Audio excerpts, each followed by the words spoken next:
Alright guys, I figured I'd show you the different pieces of this Pat Marlin's check maker. This is the 30 caliber version.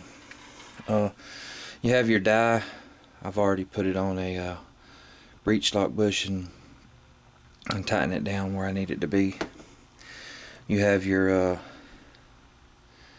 punch, which is basically just a cylinder one side that does the cutting of the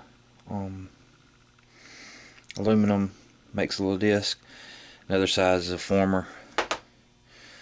Then you have your little bottom piece, which is kind of like, it's a shell holder on one end.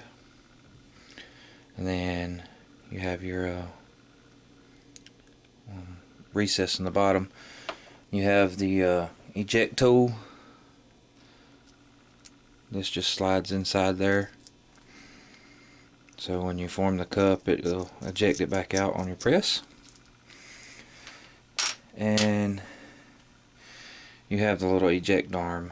This one is made to go in. It doesn't really work that well on my press. You have to take it out every single step. Because the ram on the lead press, and I'll show you. And if you put your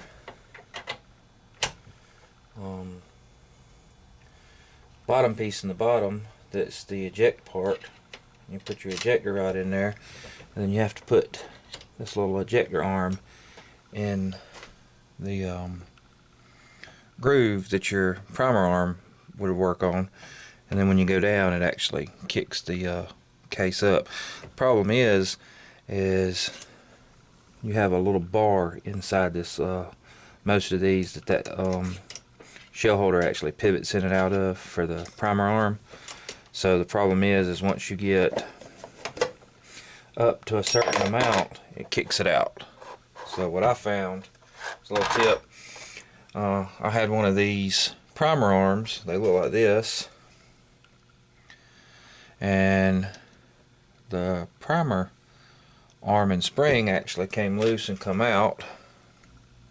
This part right here, I guess you could pop them out if you wanted to, but I could put that in there and then it'll eject every time, and it's got the little hook where it'll stay on that ram, so I don't have to worry about taking that piece out every time, because it kind of gets annoying because it falls out all the time. And if you order one of them through Pat Marlin, I don't know, they're usually backed up, so they're hard to get a hold of, but they may be able to make you one specifically for your press, or there's some ingenuitive people out there that can create their own. So I want to show you that before we go any further.